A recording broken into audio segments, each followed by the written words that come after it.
Hello, everyone, and thank you for joining Day 2 of the EIM Resource Sufficiency Evaluation Enhancements Workshop.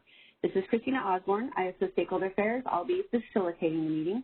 So as I mentioned, this is Day 2 of the two-day workshop. We did hold the first meeting last Friday. It included a discussion on the RC principles from the perspectives of both the ISO and the EIM entities. The ISO also presented potential design changes, and then the EIM entities presented potential enhancements to improve the accuracy of the RC. So if you missed that meeting, we did record it, and we are planning to post a video file on the initiative webpage once we receive it from the service provider.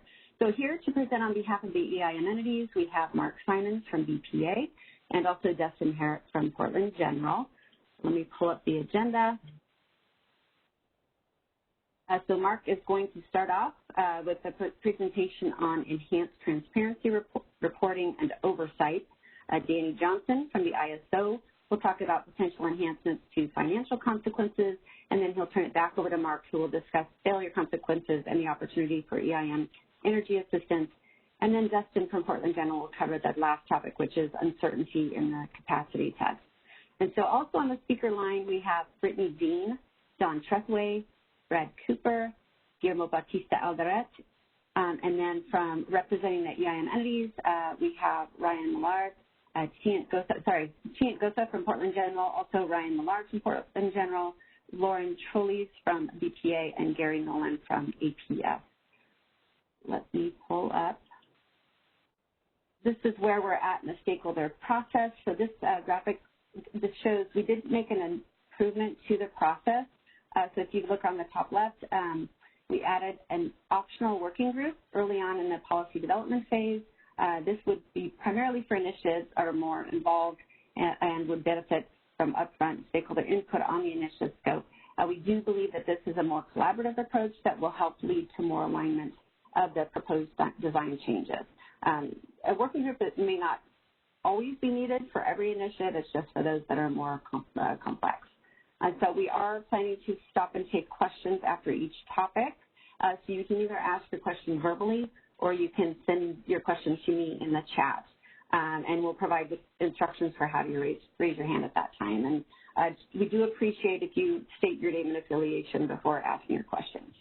The presentations are available on the initiative webpage. They were posted last week.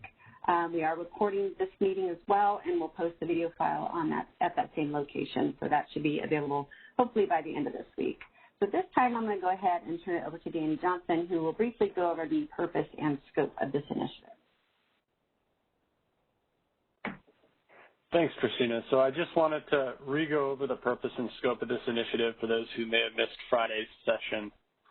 In this initiative, we're looking to explore all additional improvements to the EIM resource efficiency evaluation test. These include the first 4 items that we discussed last Friday, which would be applying the balancing test to the CAISO, potential modifications to the capacity or flexible ramp test, how to account for emergency operator actions, and then today, at least the ISO plans on having discussion on additional financial consequences for failure of either the capacity or ramp sufficiency test. And to the extent that we have extra time in today's session, since it's a little longer than Friday's, we may have an opportunity to revisit any of the other topics we've previously discussed. So with that being said, I wanted to turn it over to Mark for his presentation on enhanced oversight. Great. Thanks, Christina and Danny. Appreciate it. My name is Mark Simons. I'm with the Bonneville Power Administration.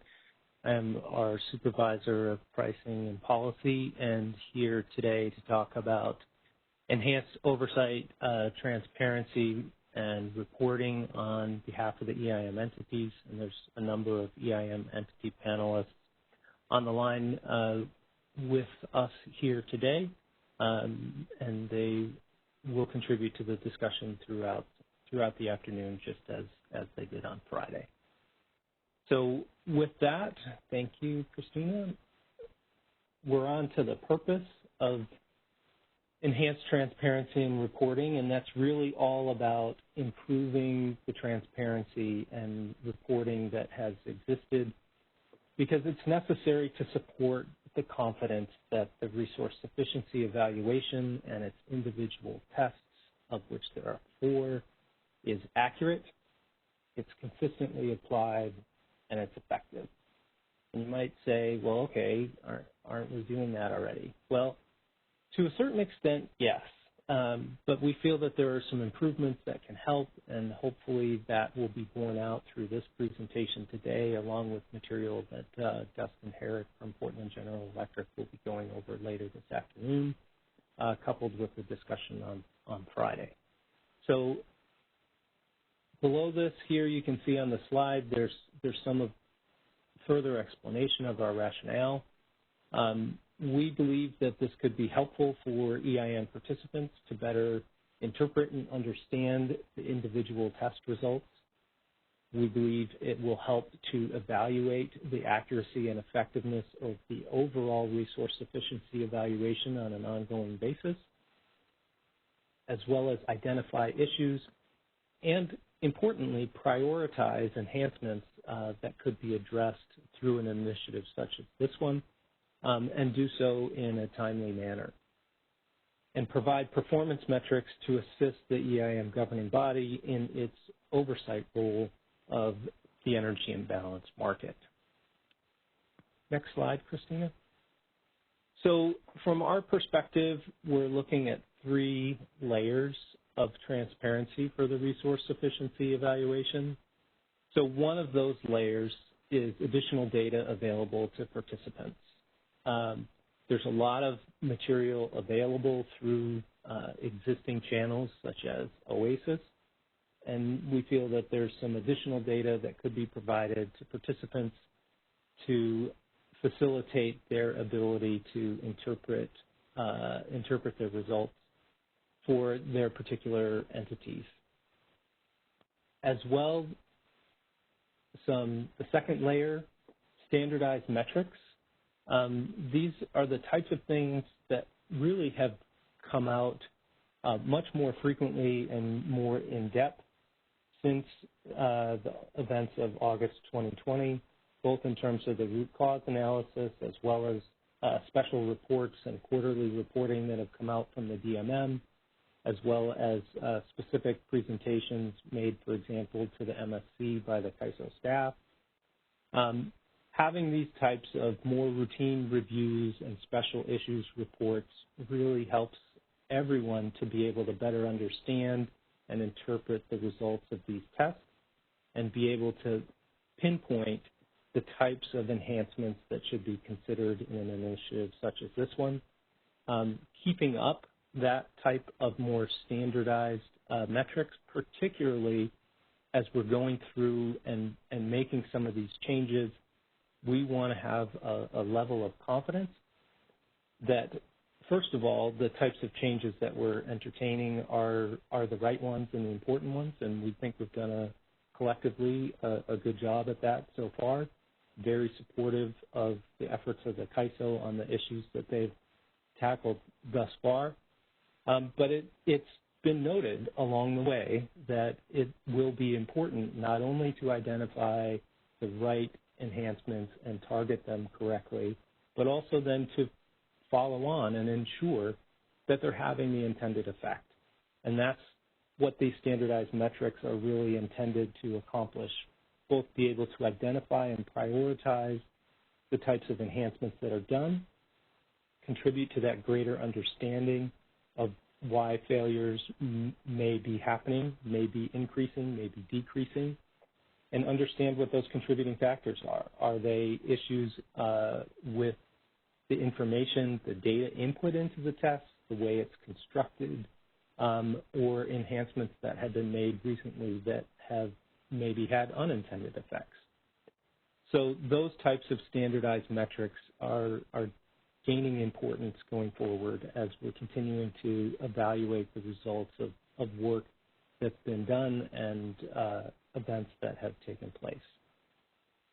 And then finally, the third layer of transparency for the resource efficiency evaluation is to provide a consistent both level and cadence of reporting to the EIM governing body in order to facilitate their oversight role for the energy imbalance market.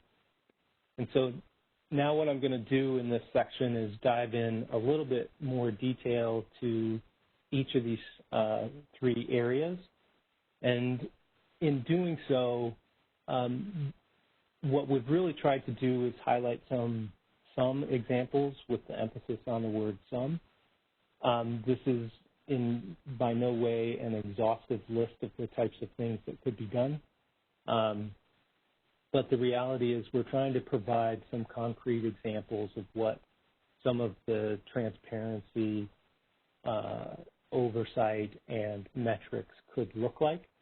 And particularly on the metrics piece, I'll take a minute to link back to some of the discussion on Friday and even some of the discussions prior to that. So, Christina, thanks for advancing. So this is the additional data transparency. This is the first example of a type of report to summarize the capacity test inputs and outputs for each balancing authority. So to be able to understand for the capacity test itself by hour the available capacity that was input into the test, the BA obligations that are effectively inputs with some obvious calculations into the test, and then not just a pass or fail, but an indicator of the amount by which the particular EIM entity passed or failed by. That's an important indicator to understand, are we right at the cusp of where entities are passing or failing, or are we at a place where the results are leading to very significant either passes or fails as we look at particular hours throughout the day. We've seen very clearly from reporting that's been provided by the ISO that the capacity tests can have them passing by thousands and thousands of megawatts during the middle of the day, as expected. But then it becomes more important to understand as entities, including the ISO, are crossing, for example, the net peak, to better understand, what is the amount of those passes or fails in those particular instances. That really helps folks understand and zero in on the accuracy of the test. So that's one example and some explanation for why we feel it's important and can provide an incremental amount of transparency relative to some of the information that exists out there today, particularly from a reporting standpoint. The second level here, slide 6, if you could, Christina, is standardized metrics. Right, so from our standpoint, we kind of subdivided this into a little bit of performance metrics versus accuracy metrics.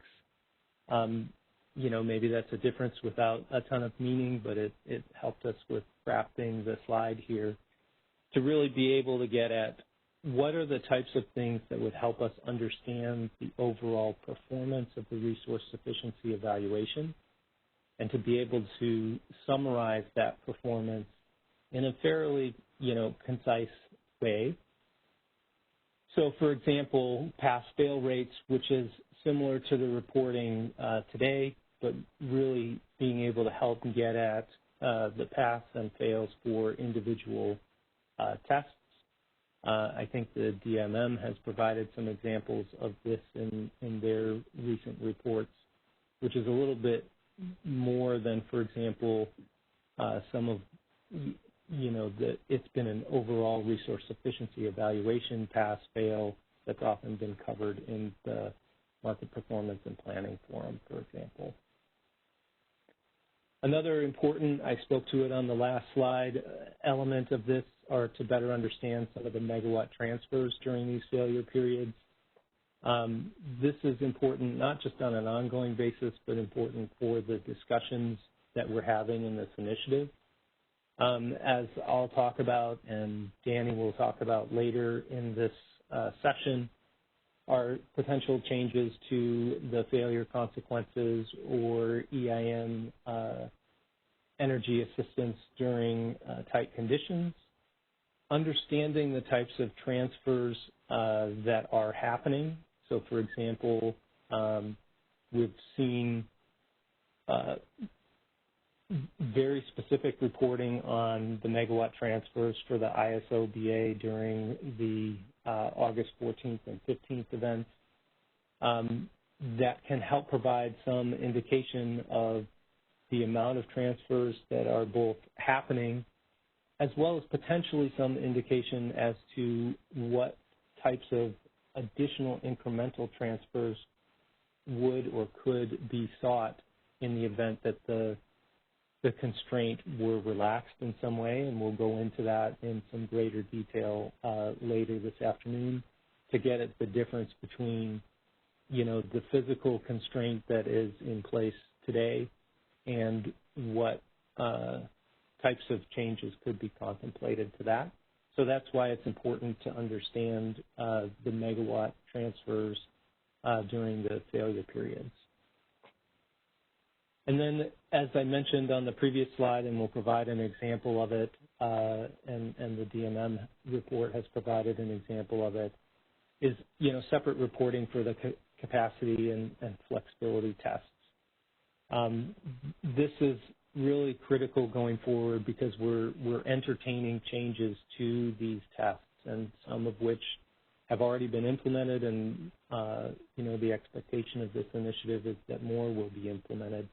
And as we do that, it's going to be important as a group to be evaluating the results of the enhancements that are ultimately adopted and ensuring that they continue to work as intended for the individual tests. One of the examples that was touched on a bit on Friday, and there were some questions raised about it, is kind of the role of the capacity test and understanding, if and whether it's a quote-unquote filter for the flexibility test. So one of the benefits of separate reporting would be to understand, are the failures on these tests happening on concurrent, at the same interval for each test, or are the failures happening in different periods? Are they correlated with one another? Understanding some of those types of results for different entities for different periods, both before and after some of these enhancements have been done, is going to be an important thing for us to understand going forward to ensure that we're getting the level of accuracy that we're intending to accomplish with some of these enhancements. Also, I should mention, I only mentioned the intended level of accuracy. The other thing that's important, because this is a performance metric, the separate reporting for these tests, is to make sure that we're also flagging an intended level of performance. There was some discussion on Friday about, is this turning into a reliability test?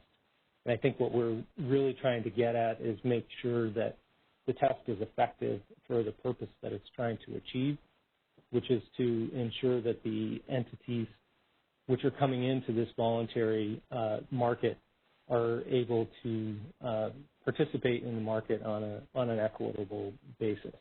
And we've seen some of the results, or we've seen some of the ways that this has been characterized, but I think the one that I keep falling back to is the purpose of the resource sufficiency evaluation is to ensure that each EIM entity can adequately balance their own supply and demand prior to participating in the energy imbalance market, as was discussed when the resource sufficiency white paper was put out by the ISO in September of 2018.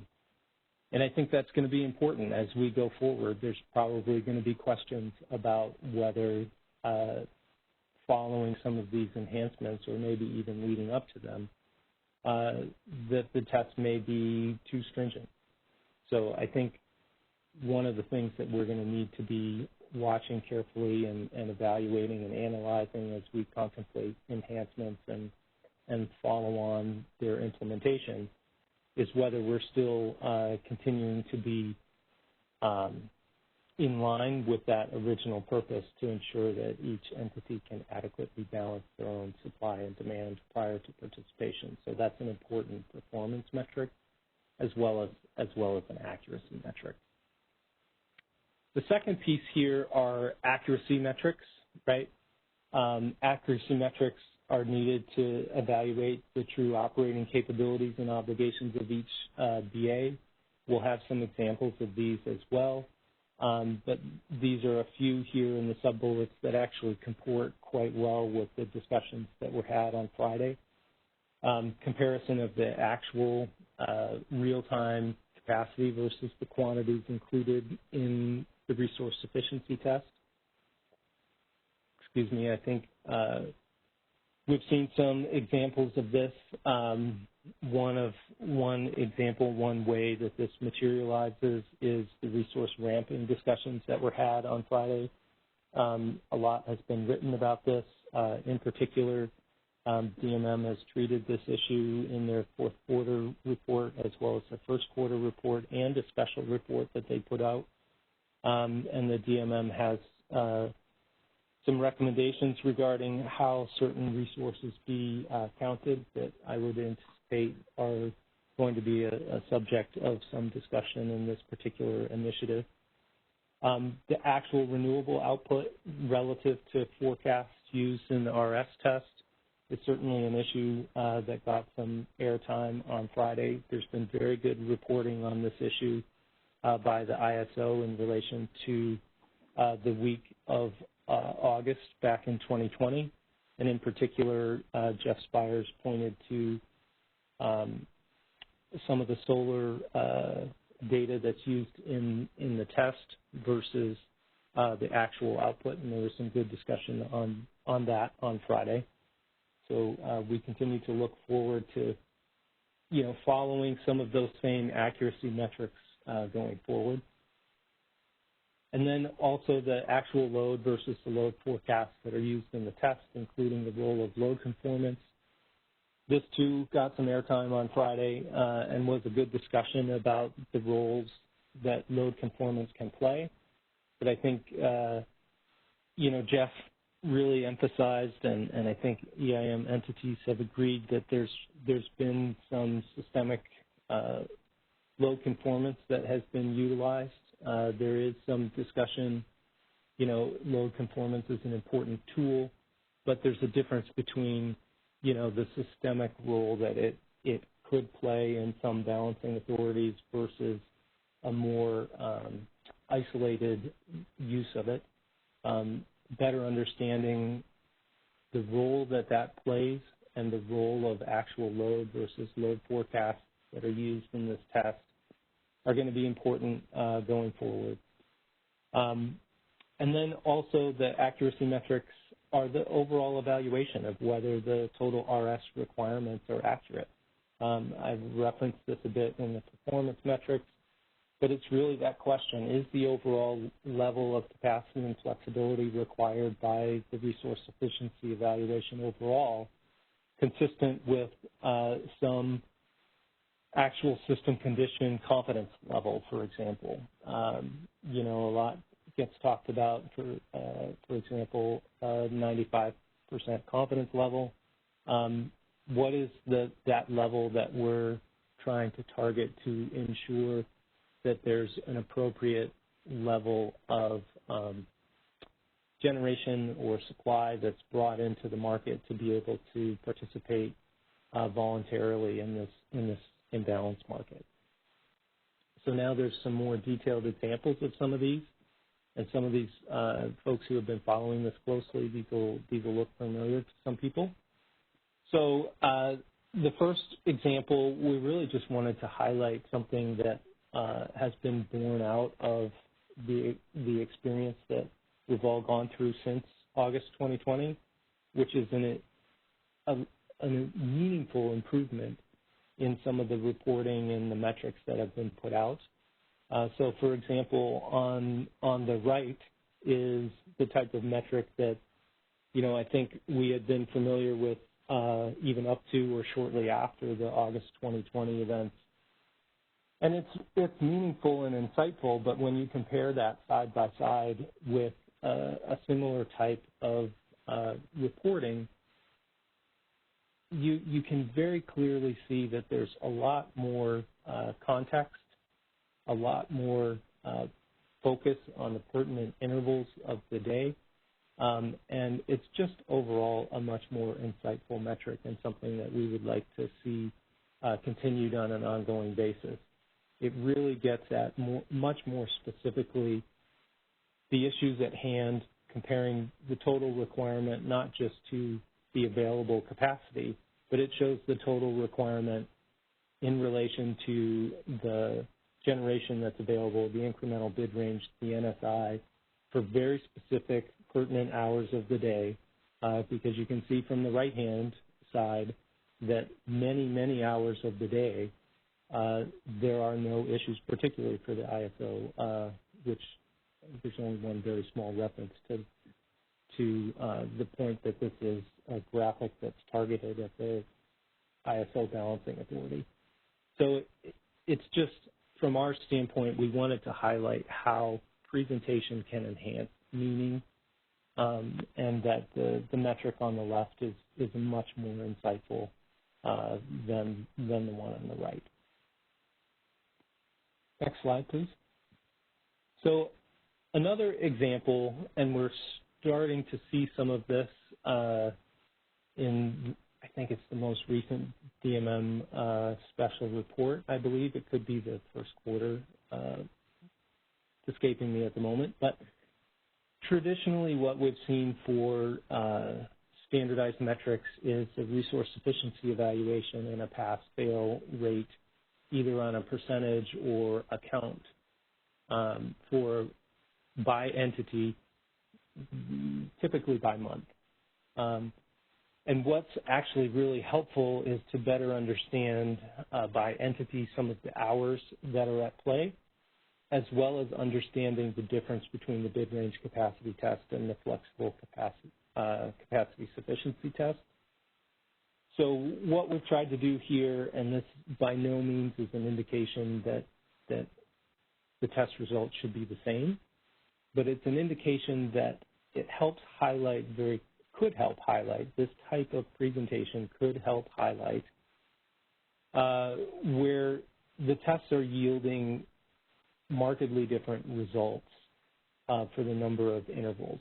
That doesn't mean that there's anything wrong per se, but it might mean that it warrants further explanation to better understand, for example, the two orange circles where you get quite divergent results from the bid range capacity test or the flexible capacity sufficiency test. And this is being borne out a bit in reality based on some of the reporting, in particular, that's been done on the effect of the enhancements on the pass-fail rates for some of the individual tests, and particularly how the capacity test can see significant increases in the failure rate that are not necessarily accompanied by failures of the flexible capacity sufficiency test in any neighboring intervals, for example. So that's one of the things that we wanted to be able to highlight and understand is the relationship between the two tests and making sure that we get that relationship right. The yellow circles simply highlight in this graphic an instance where, you know, there might be overlapping failures between the two tests, and it's not clear that that's the intended objective at this point in time. But again, it's understanding the relationships between the two tests and having a presentation and a set of metrics that can help understand whether that's an important issue that should be looked at, whether it's pervasive amongst a number of EIM entities, or whether it's isolated to a single EIM entity or two, and to be able to do that on a pretty quick look. so that was an example that we wanted to talk through a little bit more. Next slide, please. Hey, Mark, this is Brittany from the California ISO. Before we move on to number 3, I have a clarifying question on slide 5. Sure. For the additional data transparency, you show an example for each BIA. Would you anticipate or would you like for that type of information to be also provided to everyone participating in the EIM, or would that information be public? How do you foresee this data being shared? I think that's a really good question and something that we should talk through in a forum such as this one, and would be really welcoming others' input on that. I think under some particular, backcasting type of examples, it's important to understand some of these results by balancing authority. So, for example, the special report that the DMM did actually broke down by balancing authority the effect of some of the enhancements, which is insightful to both the entity that is being evaluated as well as to all of the participants. The other piece, though, that's really important is for the entity that's being tested in the moment to be able to understand why they're passing and why they might be failing, and if so, by how much. Right? There's been discussion all the way back to 2018 about, should a fraction of a megawatt lead to a failure, and there was some relaxing around that. It's really important to be able to facilitate that kind of evaluation in real time very quickly. So there's really those two types of uses, but the one that we're really focused on is the second one, to make sure that the entities are understanding their positions in passing and failing, so that they can really quickly remedy their position should they choose to do that. Does that help, Brittany? Yes, thank you.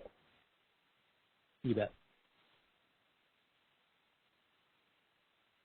So the third layer, just to provide a bit more detail for it, is the oversight to for the EIM governing body, right? As we've all noted, the resource sufficiency evaluation is foundational for the EIM, and additional oversight is really necessary to ensure that the evaluation is functioning both properly and as intended.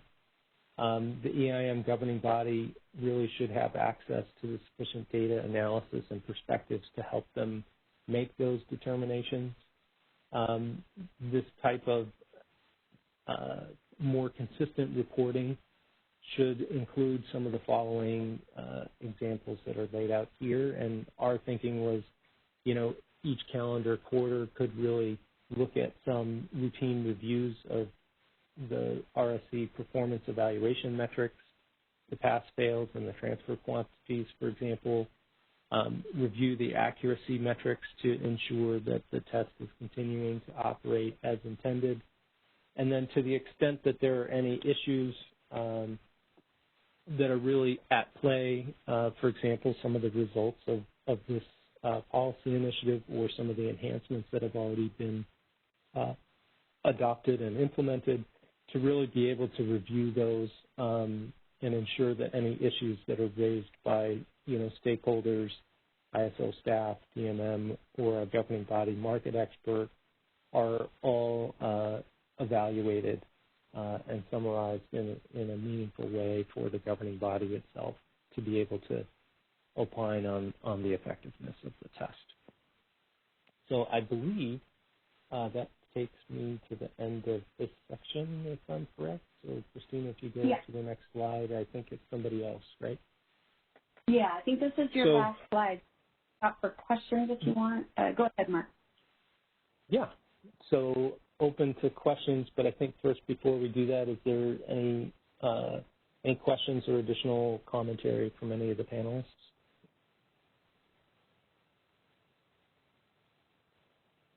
Don't forget to unmute your line if you do have one. Thanks, Christina. So this is Danny.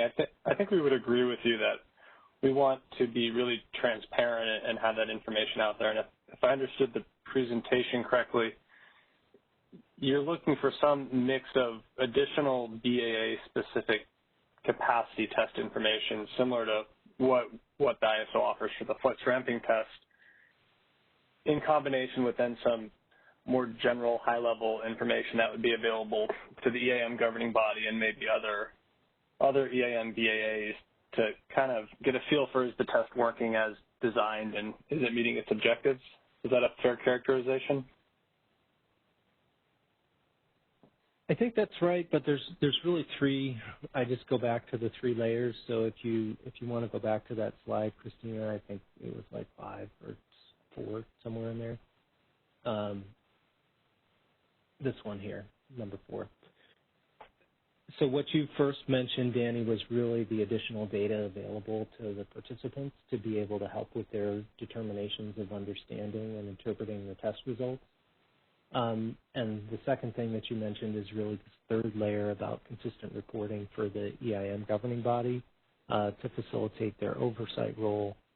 The other thing that I just want to make sure doesn't get lost in the shuffle is the second piece about standardized metrics and more routine reviews. There's been a lot of really good work done in particularly this year as kind of starting with the time when the final root cause analysis was done and really ramping up since that time.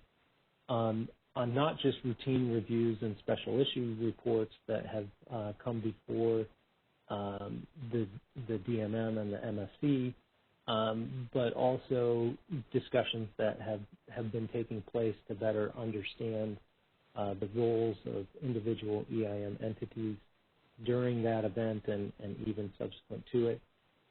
So I think from our perspective, we really want to keep up some of this standardized metrics, both for the accuracy and performance of the evaluation going forward.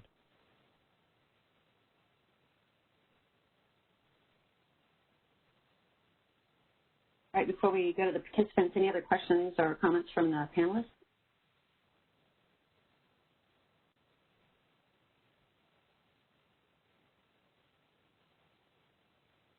Okay.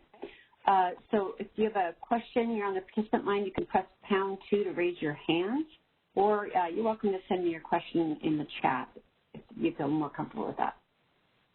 Just a reminder to please affiliation as well. Go ahead. If you wish to ask a question through the chat, please send it to click all panelists and then enter your question and send. And once again, if you are wanting to ask a verbal question, it's #2 on your telephone keypad, then state your name and then your affiliation and then your question. We do already have several callers. So first caller, your line is now unmuted. You can please go ahead. Hi, this is Alan Mick from San Diego Gas and Electric. I wanted to go back to something that you said early on in the call that sounded very interesting to me. You said something about how we want to make sure that the test is working as intended and it's not operating as a capacity test. And that's just very strange to me because I thought that's exactly what the RSE was. So what is it then?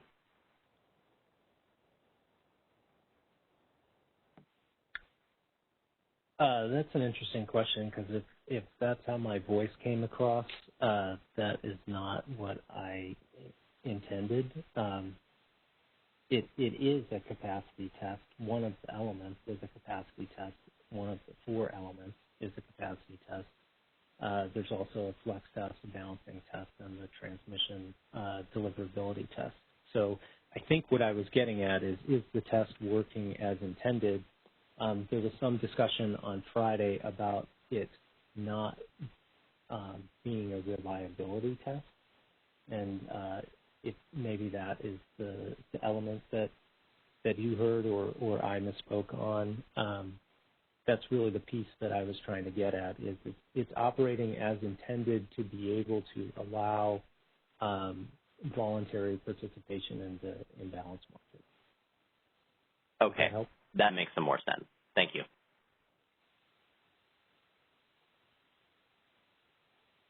Great, thanks, Alan. We'll go to the next question, please. Yep, next caller, your line is now unmuted. Please go ahead. Hi, this is Dirk Kelly from LA. Obviously, we are supportive if entities need more information for reporting. I get that. I do get a little bit concerned about sharing failures with other entities. I think it's important that that remains voluntary. So if an EIM entity wants to share its failures with other entities, that should be on a voluntary basis. I do have one question though. What do we expect the governing board to do with this information? Is it not more a case of the DMM should maybe bring forward cases of consistent leaning or failures, if you will, of these tests if we think that the existing measures aren't punitive enough? I'm not quite sure what we're looking for the governing board to actually do with the data.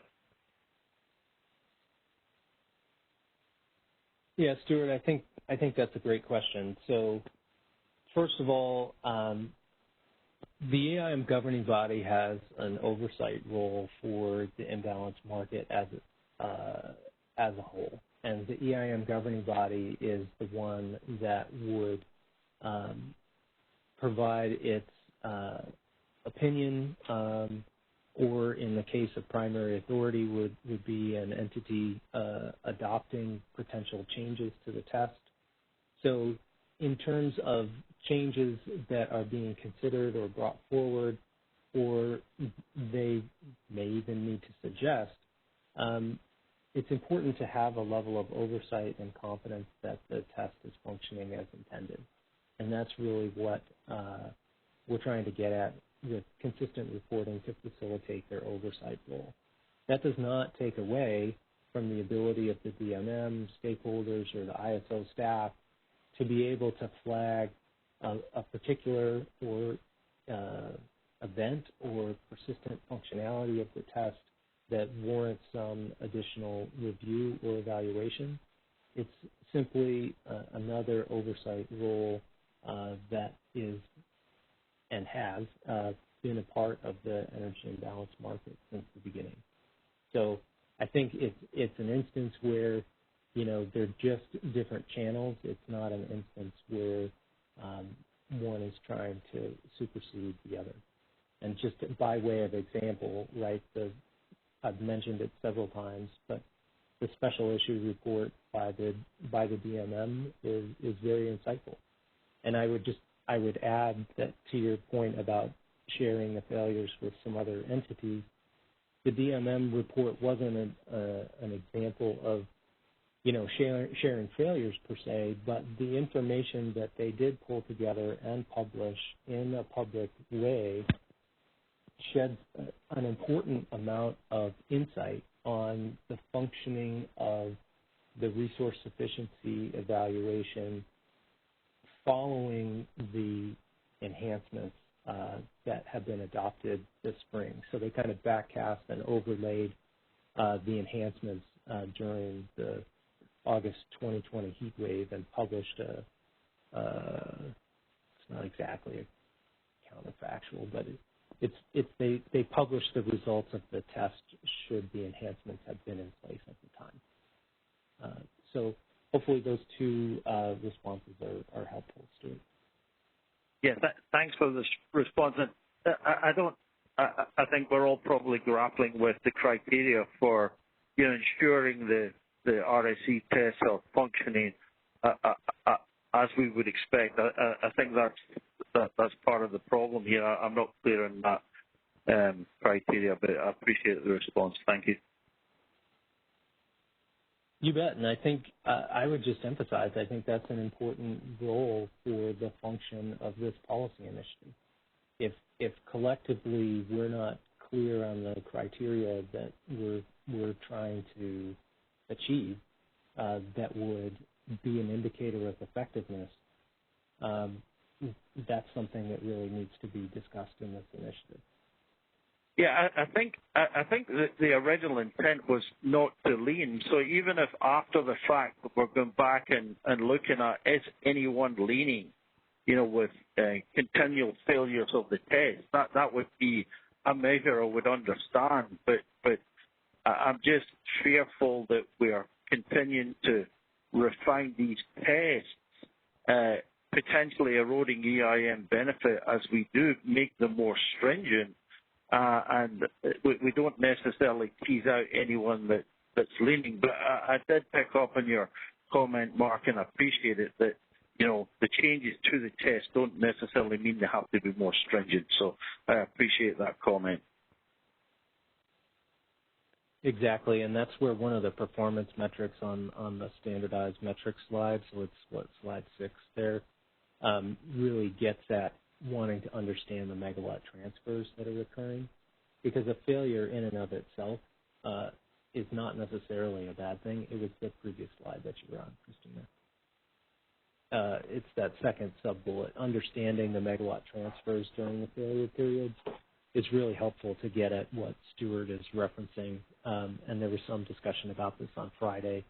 And it doesn't, even the megawatt transfers in and of themselves aren't necessarily an indication of anything that's necessarily amiss. They are an indication of just factually what are the conditions on the ground during these particular failure periods. And particularly that last sub-bullet, I think that probably warrants examination. I'm not sure 95% confidence interval is the right level, or it potentially even could be less, because at the end of the day, the BEA has to cover 100% regardless. So that may behoove us looking at that in more detail. Exactly, and that really gets at the delineation of the functioning of this test versus the reliability responsibilities of the individual balancing authorities. Exactly. Thank you, Mark.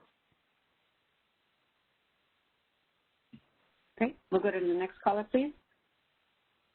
If you wish to ask a question, please press #2 on your telephone keypad. Mm-hmm. There's no further questions in the queue at this time. Okay, Mark, did you want to say anything else, or we go ahead and move on? No, I think we can move on to the next section. Thank you. All right, sounds good. Thank you. Okay, so next, Danny Johnson is going to talk about financial consequences for test failure. So, Danny. Yeah, thanks, Christina. So this was a topic that came up this last spring during the market, or the Summer 2021 Market Enhancements Initiative, and we tabled that until this initiative, really to give us more time to work through would financial consequences be appropriate to access additional incremental EIM transfers. And hopefully that's the discussion we're going to have now. Can you go to the next slide, Christina? So before we get into that discussion, I just wanted to go over kind of a more broad topic about when would potential additional financial consequences apply. And I think going back to what we talked about last Friday, when should maybe design enhancements to the RSE be applied? I heard a lot of feedback and desire for a simple and more straightforward and easy to interact with RSE. But then I also heard a desire to maybe consider intertemporal constraints and look at resource positioning within the capacity test. And to me, that has the potential to at least make the RSE significantly more complicated and harder to interact with. So I just wanted to point out, and I pulled a graphic from that DMM report we just talked about, and these were the capacity test failures through 2020 that occurred. And I think what becomes apparent when you look at this is that they aren't necessarily all during stressed conditions. And so I just want everybody to be aware that any changes or consequences, would we want those to apply to all intervals if, from what I understand, the real concern is, do people have enough capacity to participate in the EIM during stressed conditions? Or do we want to apply them on a more limited basis when system conditions would be really stressed? And if that's the way the stakeholder body feels and is a better way to kind of find that balance between a approachable RSC and the RSC that makes sure that people aren't leaning, what would be a good proxy for those conditions? We had a little bit of this discussion last summer during the System Market Power initiative about trying to use prices to inform when we might want to be running certain tests and the ability for that to bias the results of those tests and the behavior of participants. And so that's something I want to keep in mind, but I did want to first ask for, is the RSC something that we think should be applied the same test during every interval, or are there different, maybe more stringent checks to the actual test design, or maybe additional penalties that would apply in smaller windows during the times when it seems like people are more concerned about leaning?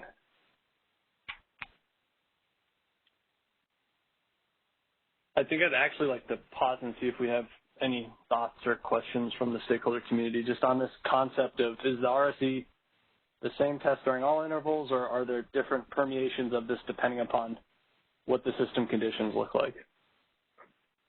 And Danny, if I could, it's Mark. I'd offer a little bit to that, and then we can go more broadly. I think one of the things that you know, I was looking at, and some of the metrics could look at vis-a-vis some of the discussions we had on Friday, is literally going through each subject area that we talked about, and really making some level of determination as to, hey, are these things, are these enhancements, are these changes things that could well be always applicable, or are they things that are really focused on tight conditions? And if they are, if they were constructed in a way, would they just really essentially bind during tight conditions? So some specific examples, right? The uncertainty that we talked about may be an issue, and I think Dustin's going to touch on this later in the discussion. It's more of a pervasive issue, and the type of enhancement that could and probably should be applicable all the time. The reserve obligations, for example, that Gary referenced on Friday, that's the type of thing that maybe it's always an element of the test, but it would really only bind during exceptionally tight conditions, depending on how it's constructed. Because there was that discussion, for example, about arming firm load and how that counts. So I just wanted to kind of put those two types of concrete examples out there and kind of contextualize your question maybe a bit more. I hope that's helpful. Yeah, it is. Thanks, Mark. That helps. Addie, do we have anybody on the phone line? We don't have any callers at this time. If there's, just give it a moment to ask a question, please press #2 on your telephone keypad and then state your name, your affiliation, and then your question. That's #2 on your telephone keypad.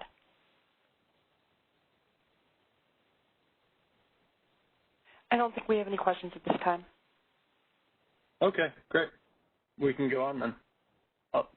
I guess before I go on, I would ask that people comment on this in their submitted comments if they feel strongly one way or the other. Just trying to balance the complication of the test and accuracy towards its stated objective with how people can actually interact with the test. So the next slide that we talk about is the potential forms of financial consequence could fall into. When we thought about this, we really thought of 3 separate buckets in which a financial consequence could be constructed. The first would be a hurdle rate, which would be some type of limitation where the price is essentially inside of a capacity short BAA would have to raise to a certain level before additional incremental transfers could be accessed. There's a after the fact payment. And the third idea was some type of forward capacity payment, similar to like a bid range trading idea that would allow entities to trade capacity in the EIM horizon or potentially even beyond it for the purposes of participating in the EIM. I wanted to add that with all of these options, accurate cause causation will be fairly difficult. The amount of time that entities are failing the RSC from that previous graph we saw is most of those were a few intervals per month. So trying to correctly structure a penalty or an additional financial consequence that would compensate the BAA who's supporting those incremental transfers, it's not going to be a straightforward proposition since it might be a couple hours a month trying to compensate for the cost of steel in the ground and maintenance on that steel in the ground in a different BAA. So that's something I think that we should keep in mind when we have this discussion. Can we go to the next slide?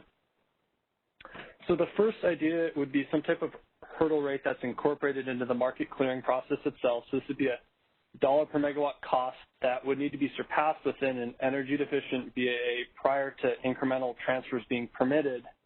The real benefit to this is that it would ensure that the BAA would utilize all of their internal supply prior to potentially utilizing the EIM for incremental transfers. The open policy questions on this would be, would this be a standardized rate for all of the EIM, or would it be different for different BAAs? And then what would be the basis for this rate, and how would this interact with possibly ISO's upcoming scarcity pricing initiative? Like, how would all of this work together, or what we're trying to work through? The other thing I would note is that this option would require more extensive market changes since it would involve actually going into and opening up the market clearing process and making changes, whereas some of the other options would be more handled through settlements or maybe some type of bilateral platform that the ISO could help facilitate for bid range trading. So can we go to the next slide, Christina? The second type of idea would be a fixed after-the-fact megawatt per hour fee. Basically, if a BAA was energy deficient, if we would agree that they should be able to access incremental transfers, a fee could be applied to those transfers after the fact.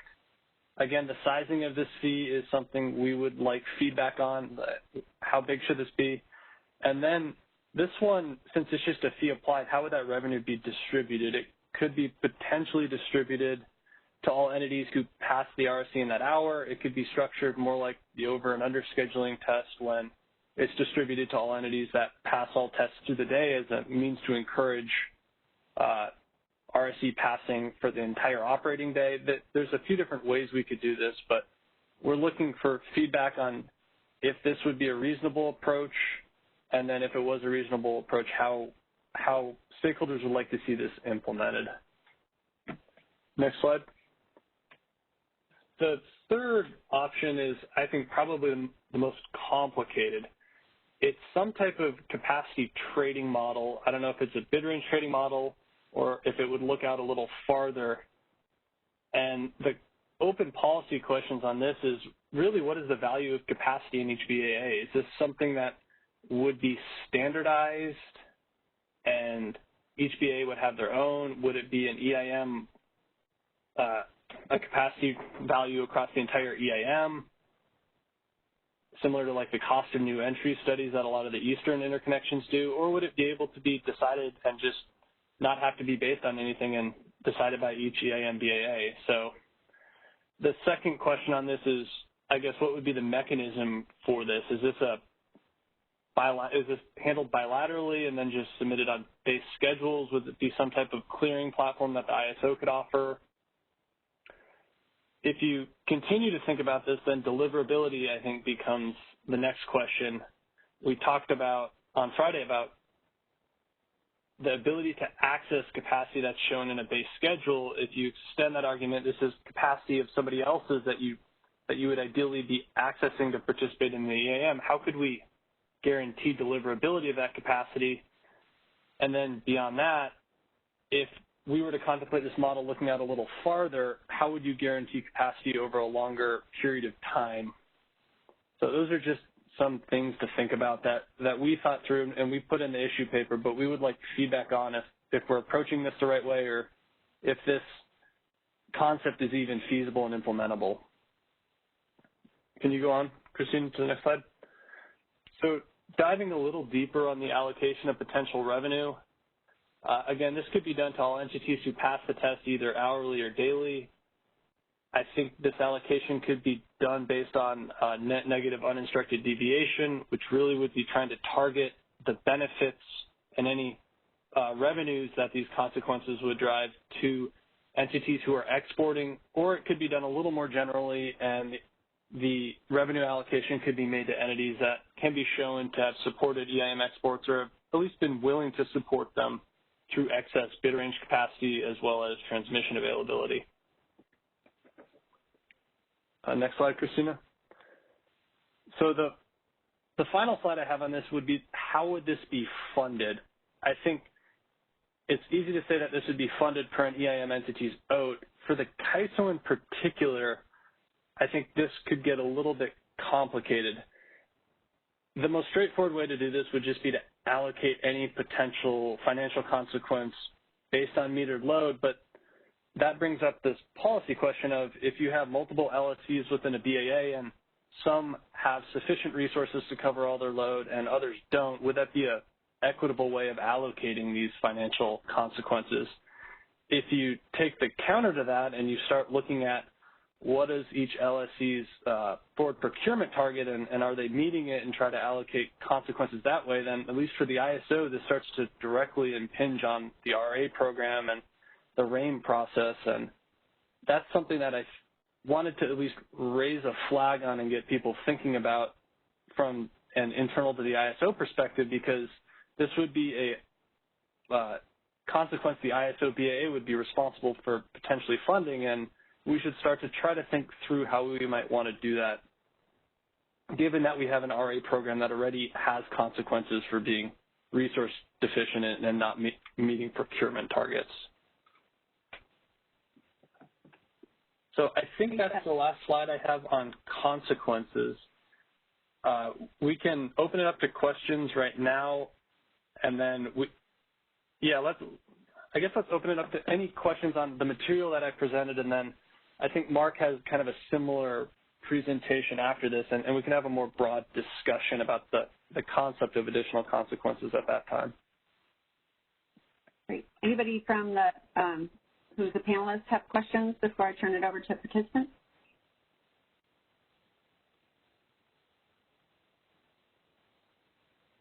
And if you're a participant, press pound key to raise your hand, please.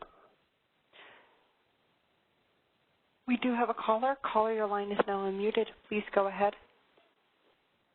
Hey, this is Michelle Keto from the CPUC. I have a couple of questions and one comment. So one of my questions is, in terms of the resource efficiency, are you also thinking about some of the issues I've been seeing, which is folks not following their RUC schedule? And would that impact resource efficiency? Have you thought about that at all? So I don't think we've necessarily thought about RUC schedule. The ISO, in terms of resource efficiency, the RUC I think only feeds into the advisory T75 RSC that we're using. So all of the RSCs at T55 and 40 after that would use the HASP, and then I think our RTP 6 results. So what if you, for example, you cut the RUC schedule you cut the exports in the RUC process, but people still E-tag it all the way through HASP? Could that lead to resource efficiency in the California BAA or other BAAs because of that? Or maybe just the California BAA because you do the RUC? So they're cut in RUC and then they're cut in HASP? No. I mean, so what if they're cut in RUC, but they E-tag anyway? Could we fail and let's say they're cut in HASP and they E-tag anyway? Which way does that go? Does that make it a failure of resource efficiency, or is CAISO bound to cut them before they fail resource efficiency? I think if they were cut in RUC and they weren't re-awarded with HASP, I don't think that they would be considered in the RSC, but I'd like to open that up to anybody else on the line who might be able to either affirm that or give a more accurate answer.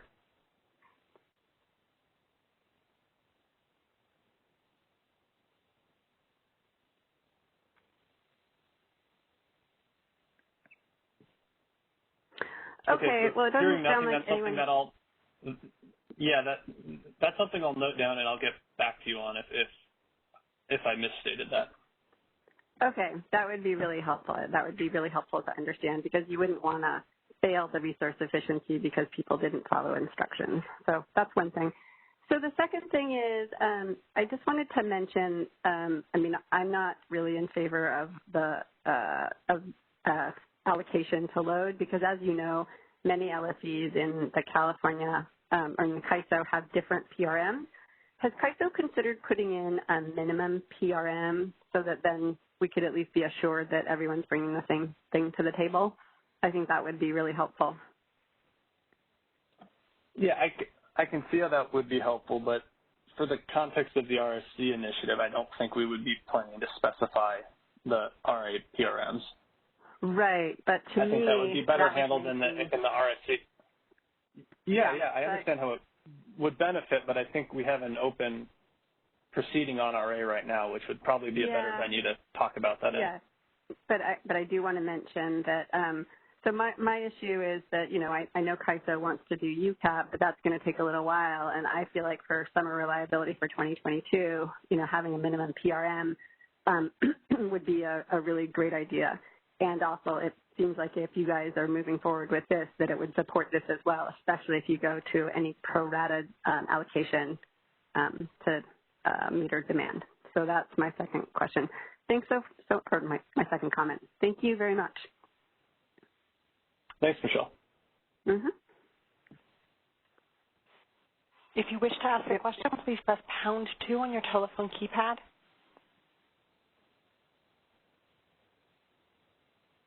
All right, there's no further questions at this time. Okay. We will go ahead and go to Dustin now. Dustin, are you on?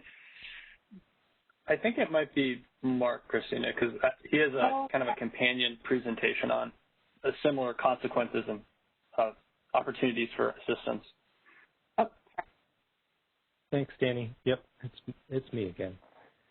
All right. So this is about failure consequences and the opportunity for EIM energy assistance. So, Christina, why don't you move on to the – thank you. So really, the whole purpose of failure consequences is to ensure that BAs that fail the resource efficiency evaluation are not enabled to lean on the EIM. And I just want to add before I really go into this any further is that failure is in relation to how the test is constructed and how accurate the test is. So that's why it's very important to note that accuracy is the first priority. Getting the test accurate and effective to the level that we agree that it should be is really the first priority. And then what happens as a result of failures will carry forward from that. Almost maybe even a phased approach to the initiative might be of use here, because if the test is not accurate, what are you failing in relation to, or it doesn't satisfy the types of accuracy criteria that we'd like to see.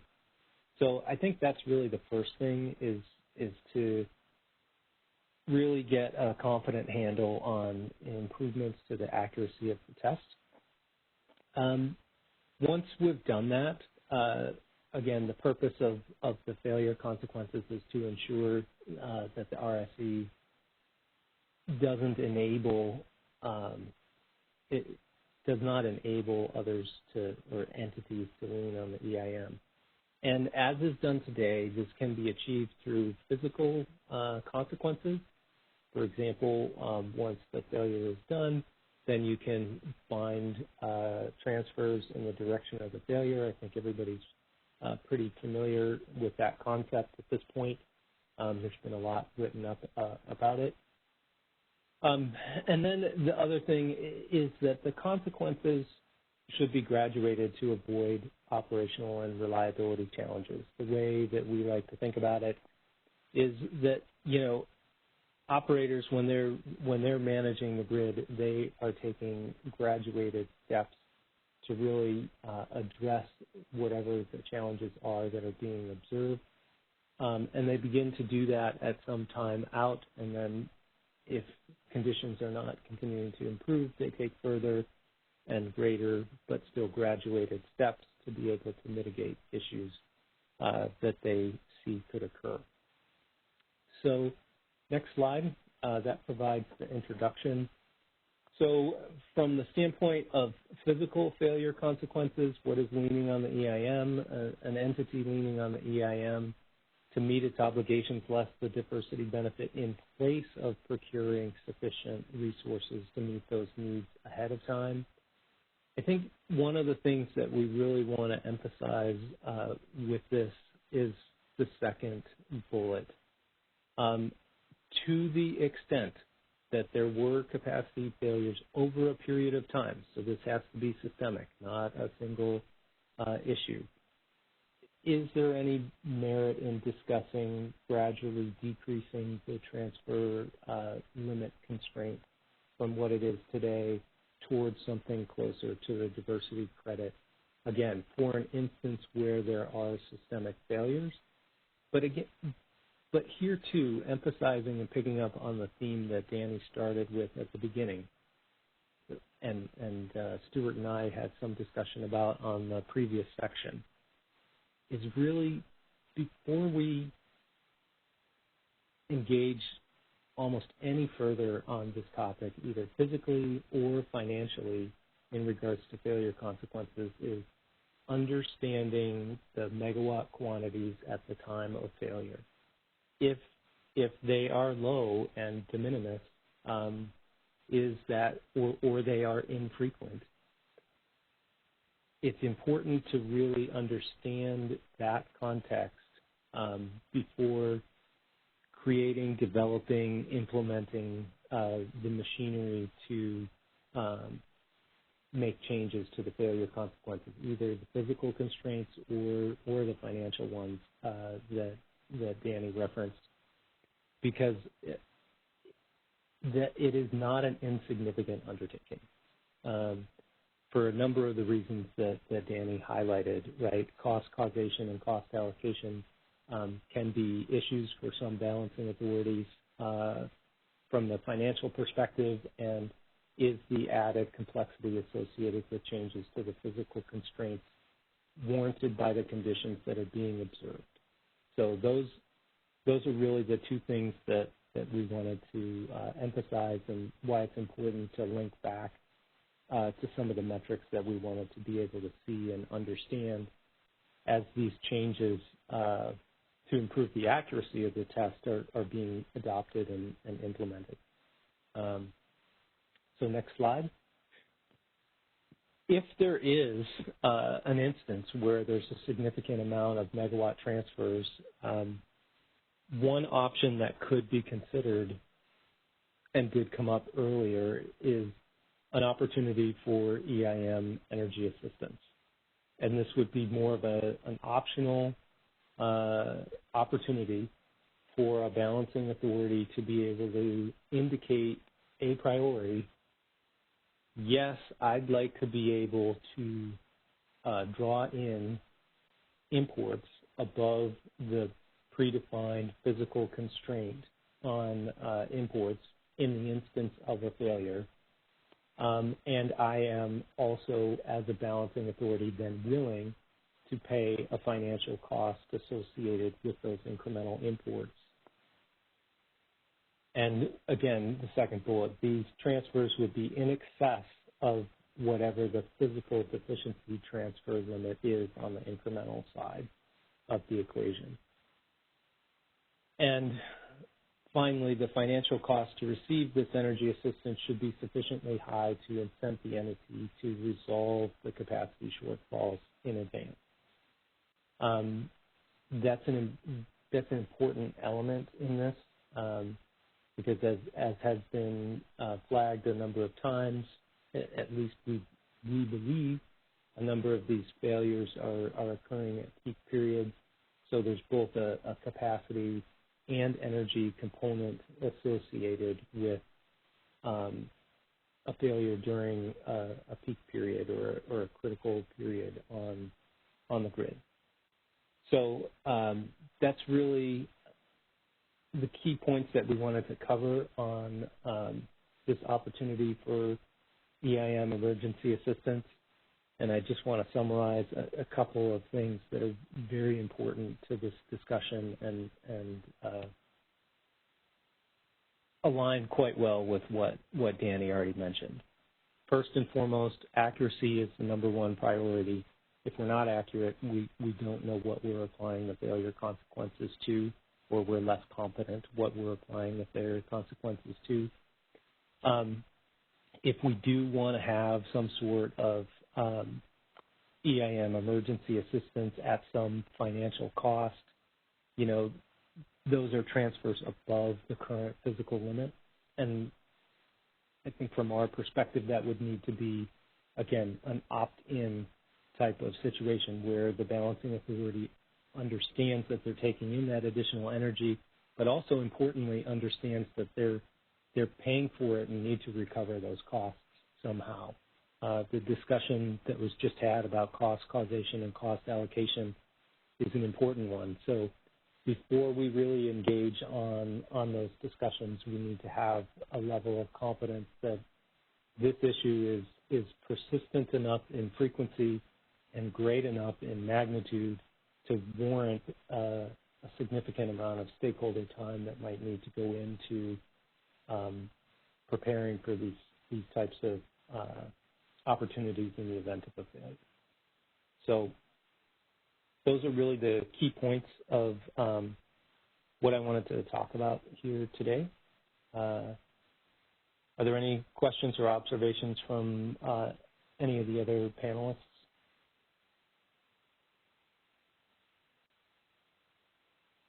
So this is Danny, Mark. The one thing that kind of jumped out to me, it would be the consideration of additional physical consequences. I want to put out there that during these really stressed system conditions when there's scarce capacity and energy, the idea that we'd be cutting transfers that were already offered like voluntarily into that BAA could potentially make their situation worse and actually create reliability problems if it's not structured correctly. So that's something that I think we'd like to be really careful on even considering, because we don't want participation in the EIM and consequences for an RSC failure to inadvertently lead to reliability issues for a BAA. And Danny, this is Laura Shalise. Go ahead, Mark.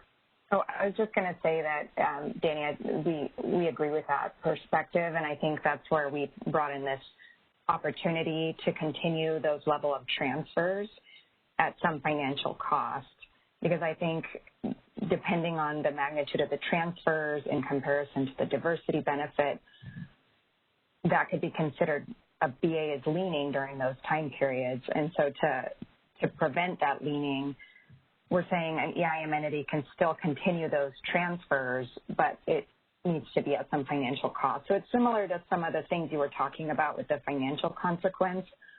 We're just reframing the discussion as more of an opportunity for energy assistance. Yeah, I understand that. I guess I'm still a little bit troubled by the concept that if an entity would fail the RSC, then the previous decisions that have been made during previous intervals could be held against them, because it's just that concern that a medium start resource didn't get started up in the stuck horizon because they didn't think they'd need that energy, and there was EIM transfers there, and then something changes, and then all of a sudden somebody, for following dispatch and relying on EIM transfers, could potentially have additional costs that they didn't expect. That concept concerns me a little bit. I think there's a little bit more to it than that, because the first thing, and this is why I think both you and I were careful, but especially when I was talking about the physical consequences changing, it would need to be an observed systemic activity.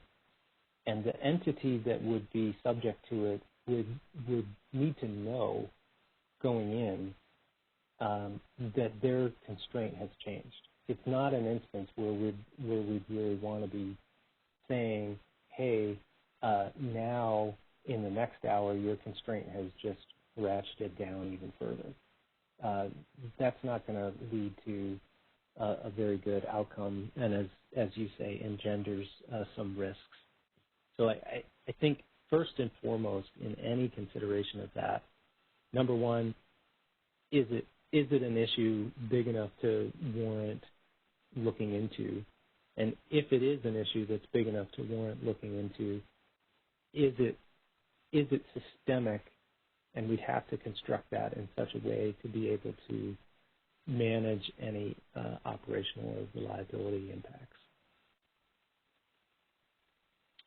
Okay, I think I understand more of what you're saying. So you're thinking that maybe quarterly, based upon the reporting that's done, if there's serial leaners, then maybe they'd have some kind of adjustment to the level of EIM participation they could access? Right. That's the type of concept that at least I was thinking about, and I think Laura's also communicating here. You know, if there are others, I think it would be great to get some discussion going on that or have it appear in comments.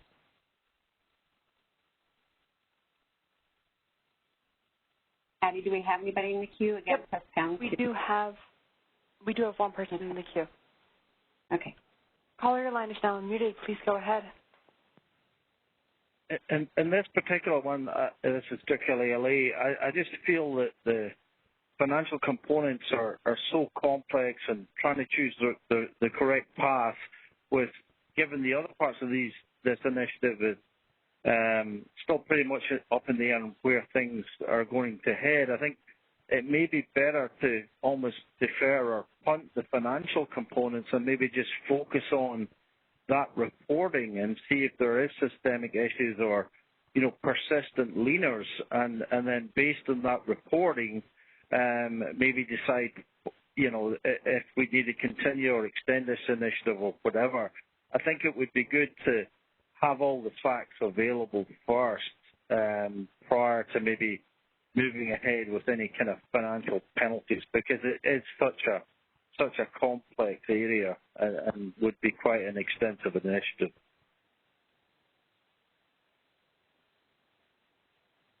Thank you, Stuart. Anybody else in the queue? It doesn't look like we have any other questions in the queue at this time. Anyone else from the panel that wants to make a comment?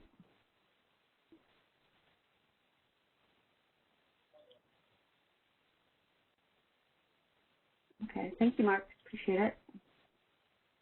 So, Christina, before we totally move on, I just wanted to kind of reiterate to stakeholders that we are looking for feedback, and it's not just on what is the best method for financial consequence, but even along the lines that Stuart was saying of, is this even appropriate given the design changes that we're considering to the RSC, and what is its objective in a voluntary market? So, thank you. Okay. Thank you, Danny. Okay, now Dustin, you're up. I'll go ahead and pull up your presentation. All right, can you hear me? Yes, go ahead. All right, hello everyone. My name is Dustin Herrick. I'm with Portland General Electric. I was previously with Pacificor. I've worked with a lot of you in that capacity as well. I've been asked to lead a conversation on the uncertainty component in the capacity test. This is relevant because the uncertainty component as used in that test has changed twice this year, the most recently on the 16th of this month. So we're anticipating seeing some changes in the results of those tests across the EIM entities. And similar to some of the conversations that have been had Friday and so far today, we wanted to go into a little bit more depth on a particular calculation, just to say at a little more level of detail, what are the components we're looking at and how are the ways that we can look at monitoring and correcting that data going forward. So if we can go to the next slide. So the topics we wanted to get through today are the uncertainty components themselves, discuss what are those components that are used in the test, discuss the transparency of the calculation. Again, we've discussed that. We want to go a little more in detail on a specific example. The accuracy of the calculation and analysis of correction of any deficiencies that are found. So those are the topics we wanted to go through. So starting with what are the components in the uncertainty test. First of all, there's interchange schedules, so uncertainty in interchange schedules. And I'll discuss in a second how each of these three components are calculated. But this was reactivated in the first quarter of 2021. I don't actually have the exact date. I don't know if anyone on the line knows exactly when that was reactivated, but at some point in the first quarter of this year, the uncertainty component due to interchange schedules was reactivated. But then this month on the 16th, both load and VER uncertainty were activated in the capacity test as well. So starting on January 1st of this year, there were no uncertainty components being used in the capacity test, and as of now, all three have been activated. So we anticipate the effect of that is that the requirements in both directions have increased when those components are added. Next slide. So this is, and if anyone knows differently from what's on this slide, let me know. But this is our understanding of the components that are used. So for the interchange data, it includes 3 previous months of hourly data. As an example, for this month, this operating month of June, the data that is used to calculate the uncertainty is from February 15th to May 15th, 3 months of data. And, of course, it's also hour by hour, so hour ending 1 is compared to other hour ending 1s and so forth, so that we're treating the shoulder hours appropriately. We're not accounting for solar at midnight and so forth. So it's like hours from 3 months' worth of data in the past. The VER, which includes both wind and solar, and also load, is a little bit different. It's a running histogram. It's roughly 9 weeks into the past because it's looking at 20 days if it's a weekend or a holiday of like days, or up to 40 days if it's a normal weekday. So 40 weekdays or 20 weekends/holidays, depending on how many holidays there were in the last couple months, it comes out to about 9 weeks worth of previous data going into the data that's used for uncertainty today. And my understanding is that's a running histogram, which implies that it's using data from as recently as yesterday. If that's not true, if anyone knows otherwise, please speak up and let us know. But this is our understanding of how that uncertainty, where the uncertainty data is coming from. In all cases, the highest and lowest 2.5% of hours are excluded. That's that 95% margin. So we get rid of the top 2.5% and the bottom 2.5%. That 95% in the middle is what we use. So the most extreme outliers in each case are taken out of the data, and we go with the rest. Next slide. When looking at the interchange data, the actual data points that are being used is what was the interchange as calculated at the T-40 tests versus what is being reported by T-20. So this doesn't look at what we're using in the tests versus the RTD time frame or RTPD time frame or after the fact adjustments. It's looking at what was used T-40 versus what was used T-20. In theory, most tags are updated by T-20. Hopefully, most of them are done prior to 57.5, but that's what we're looking at for the uncertainty there. So this doesn't include, to my understanding, real-time tag curtailments or anything of that type. It's simply how accurate were we to what was going to be scheduled for the hour. VER and load, on the other hand, is comparing the T-40 to the RTPD. So that's 4 different values for the hour. It's not comparing it to RTD. It's not comparing it to what was there in real time after the fact. So it's not as accurate, perhaps, as what we would get if we were comparing it to RTP, or RTD, excuse me, the 5-minute market. It's looking at the 15-minute market versus what was there at T-40. And I think could be some discussion on whether that's the most appropriate use or not, whether RTPD is a better metric than RTD that we end up operating to in real time, but that's not really the purpose of this discussion today. Next slide. So one thing that we notice when we look at those metrics as described is that for interchange, by the end of the operating month, so by the end of June, the 97.5th percentile, which represents basically the fourth most extreme hour in the data set, could be 4.5 months old. So what we're saying there is if we have about 90 days in our data set, which is 3 months, and that's 90 hour ones, 90 hour twos, 90 hour threes. So in hour one, we're chopping off the top 2.5%, which basically excludes 3 hours. So the fourth most extreme hour between February 15th and May 15th is, in theory, what's driving our uncertainty calculation for that hour for this month, at least with regards to interchange.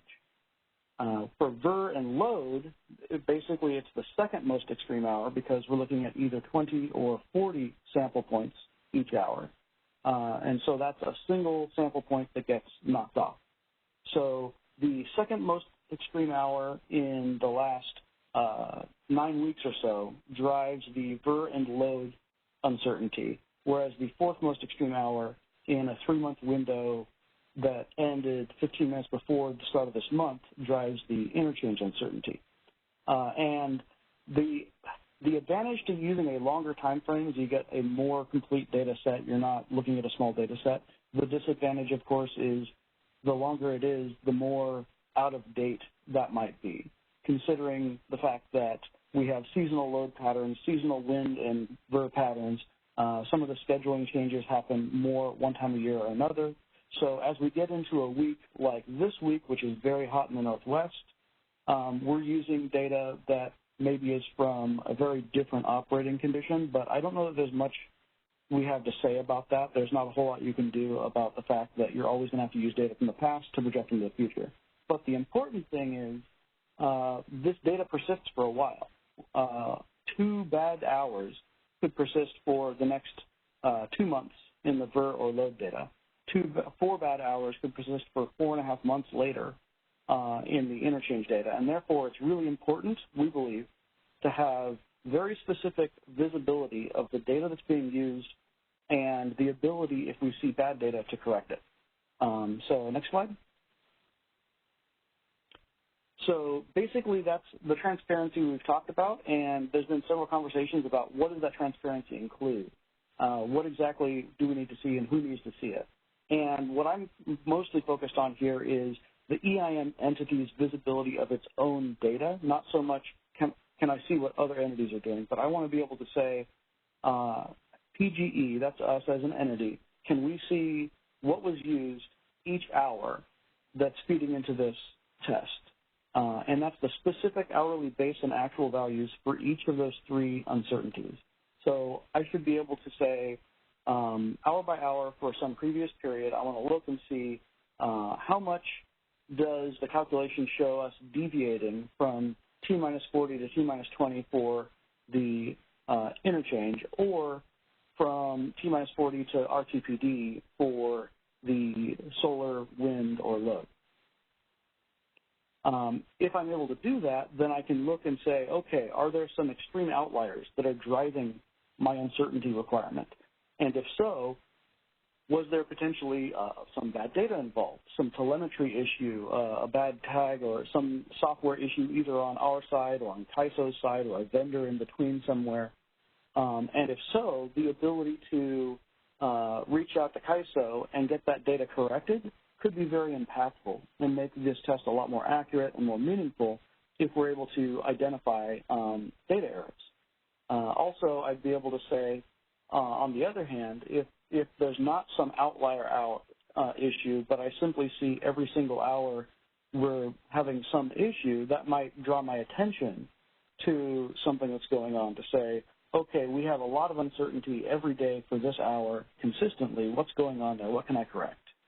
So as to, get better at not only passing the test, but reduce my uncertainty going forward by having more accurate data going in.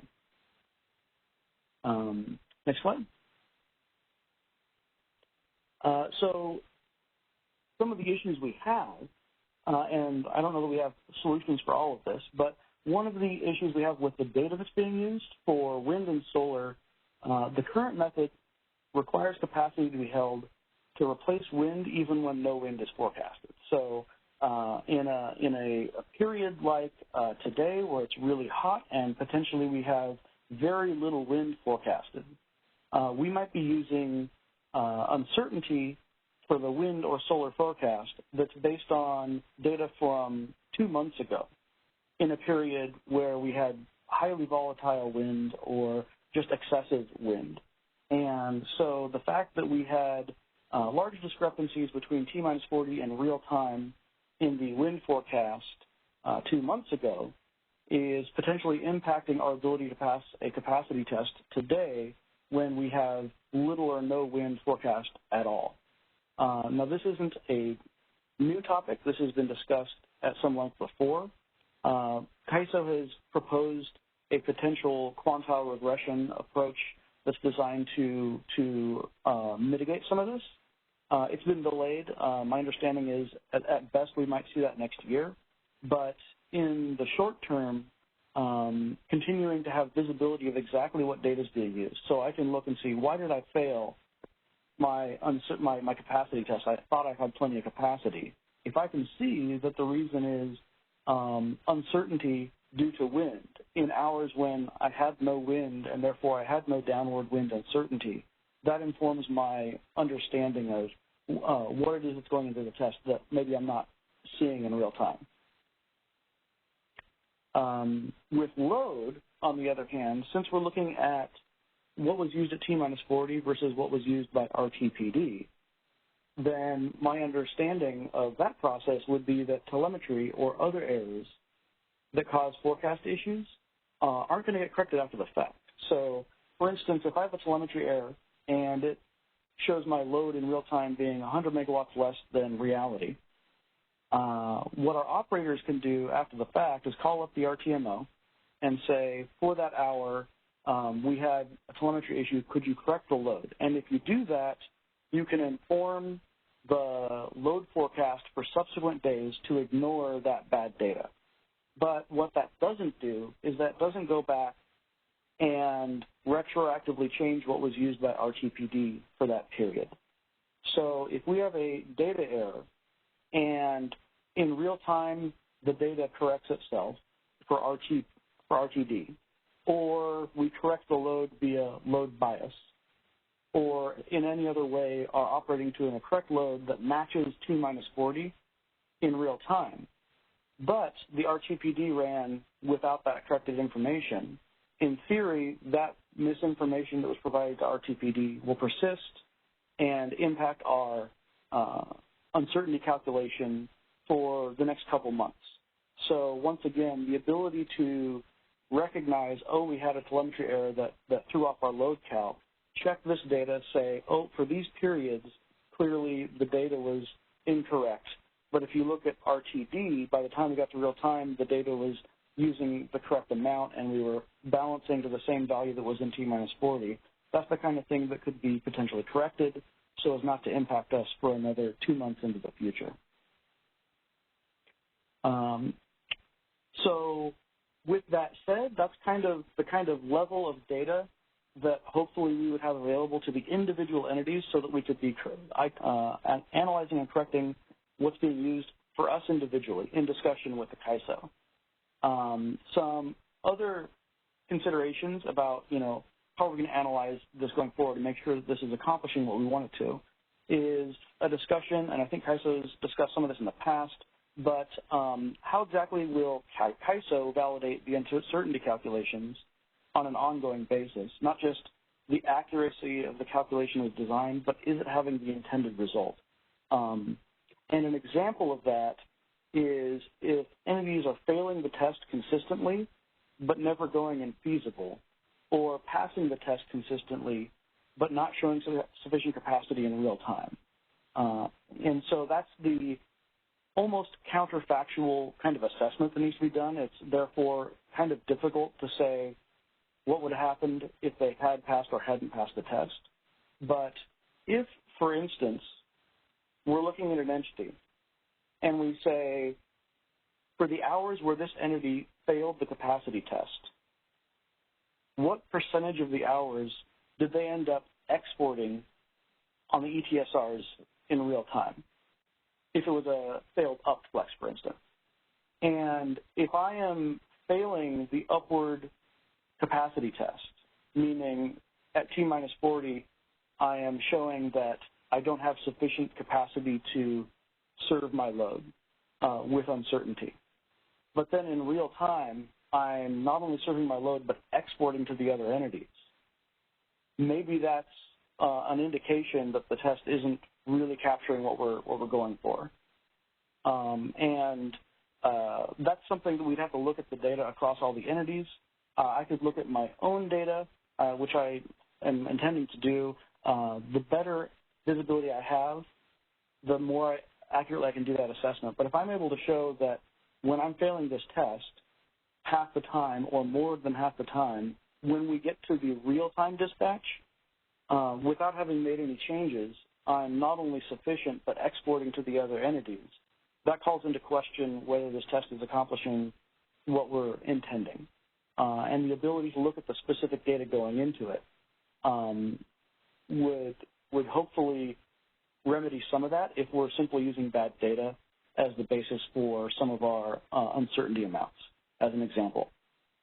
Another question, and I think Stuart brought this up earlier today, is the question of, is 2.5% chance of failure with no margin the appropriate number to use? So really this is 5% because 2.5 on the top and 2.5 on the bottom. So we have 95%. And I'm sure this conversation was had before, but when we're using 90 samples in the case of the interchange, that's knocking off 3 bad points and keeping the 4th worst. And when we're using 20 or 40 samples for the VER or the load, we're only getting rid of 1 bad data point. So is 2.5% appropriate for every single test? Or maybe for some of these tests that are looking at smaller sample sizes, would it be appropriate to knock off more than just 1 extreme outlier in the data set? I don't have an answer to that. It's just a question I wanted to ask. Maybe a conversation if anyone has any input on it. But that's the kind of thing that we can look at. Is this test having the intended effect? Are we grabbing some outlier, maybe based on a telemetry error or 1 bad day's forecast, and using that as the basis for saying that we're passing or failing these tests? And then are we failing entities who turn out to have more than enough capacity in real time? And if so, that's not good for the market, obviously. We don't want to be failing entities based on a bad test. We want to be failing entities based on them not being sufficient. And one other question that we have, and this is for CAISO, I don't know if they can answer this now. Our reading of the tariff is that it allows CAISO to disable uncertainty in the capacity test. And this is something when it was said they're going to activate the load and VER uncertainty on the 16th of June. And at that time, they're going to begin to monitor it. And if there appears to be problems, if it's causing problems, CAISO has the authority to disable it after a certain period of time. A question we had for CAISO, if you can answer it, is in your interpretation, would it also allow you to modify, such as removing just a single component or 2 of the 3 components or something like that? Is it all or nothing? Or if it turns out that one of these components is really driving a bad calculation, do you have the flexibility to change it in that way? So those are kind of the general questions or conversation points that we would like to get any input anyone has on relating to the more specific example of uncertainty being used in the capacity calculation. Great, thank you, Dustin. So any of the panelists have any comments, questions? Before we go to the participant line?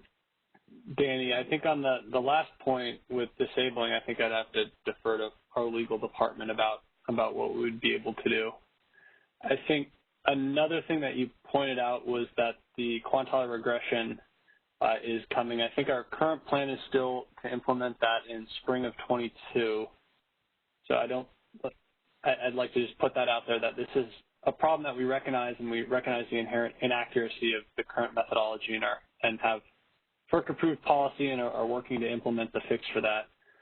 On the intertie uncertainty, I do think that you're asking good questions on is the data set the right length, is the uncertainty amount or the confidence interval correct? And I think this gets back to some of the stuff we talked about on Friday about how do we want to make sure that the imports that are shown for the purposes of the RSC are reliable and are showing up, and then account for those so people can't be passing the test incorrectly. So I think we'd welcome comments on if the current structure of that component for uncertainty, that adder to the capacity test, is correct, and if people think that it would need to be updated and why they think that we might not have the correct confidence level right now.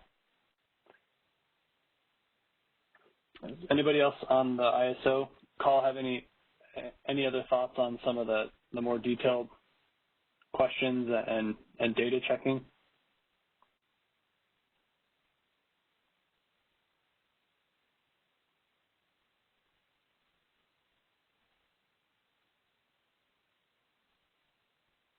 Let's see if any of the participants have any questions. Again, press pound 2 to raise your hand.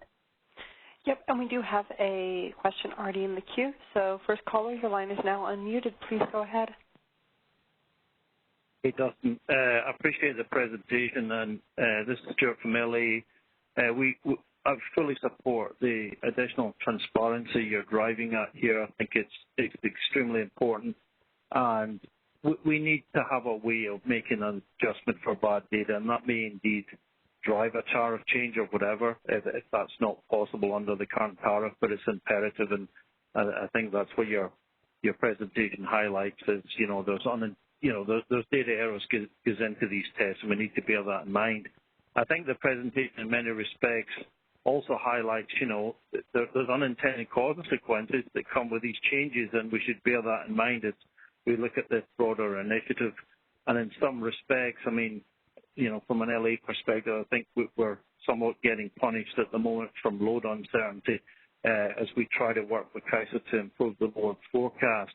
The one other thing that may help with the interchange, and it seems to be getting delayed, but this notion of moving the balancing from T40 to T30 certainly would help with it, the overall uncertainty. And I don't know where that currently stands. I think it was potentially pushed to the fall or maybe next year, but I think that's an important facet of this that may reduce the uncertainty, but I welcome the presentation. Thanks.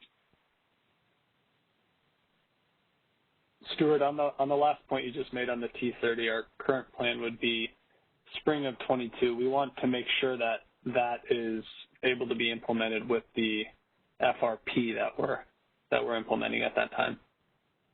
Okay, thank you. Yeah, I thought it addressed it again, which is unfortunate. But I appreciate it. Thank you.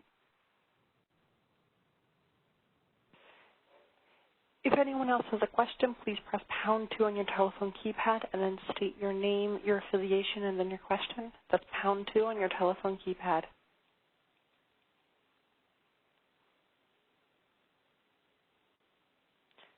All right, there's no further questions in the queue at this time. Justin, do you have anything else to add, or anyone on the panel? Nope. Thanks for the comments, Stuart. Basically, I think the one question left I would have for CAISO regarding specifically the ability to see what data is being used hour by hour for the three uncertainty components, so that I can check and say, is my data being driven by a certain hour, and if so, is that correctable? Does CAISO have a comment on the accessibility of that data or the ability to modify it going forward?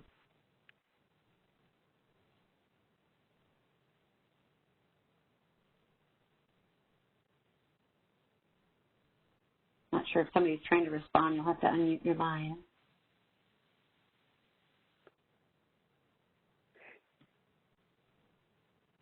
Yeah, so Dustin, this is Danny again. I'm not the right person to answer that question, but I can take an action item and talk to our market analysis team and see what the ability to view that data would be, and we can work with you. Great, thanks. Thank you. Anybody in the queue, Addie? There are no current questions in the queue. Okay, I think the only thing we have are just the next steps. Is there anything else that somebody wants to bring up or on the panel? Well, I think before we go into next steps, Christina, we could see if anybody has any additional thoughts on any of the material that was presented on Friday, given that we've had a weekend to kind of think about it and chew on it. So I'd like to give people that opportunity if they're interested. Sure. So again, press pound 2.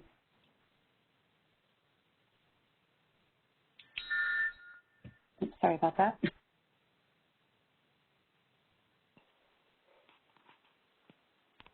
It doesn't look like we have any questions in the queue. Okay, thanks, Addie. And just a reminder that you can send questions via the chat. Just please select in the drop-down of who you're sending the message to, all panelists, type your question, and then send, and we'll be able to answer.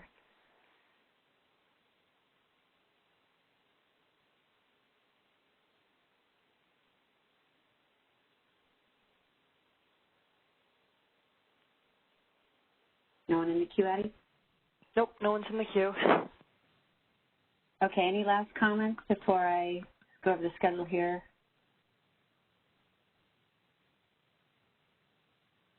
From panelists? No? Okay. So really the next step is we are asking for comments on the issue paper as well as the workshop materials and discussion. Those will be due on July 9th. We are going to be posting a comment template for you to use out on the initial webpage, so we'll try to get that together as soon as possible and get that available, make that available for you. So really the next step, I'm not going to go through the entire schedule. This is also in the issue paper, but we are planning to, after we have time to review the comments, we're planning to put out a straw proposal in August, and then we'll ask for stakeholder feedback again. We're really driving toward the EIM governing body and board in December, and that's all I have. That's all we have for next steps. Anything else? The presentations, we do have those out on the web page, and we did record these meetings. So if there's somebody from your organization who missed the meeting on Friday, they can go back and listen to that.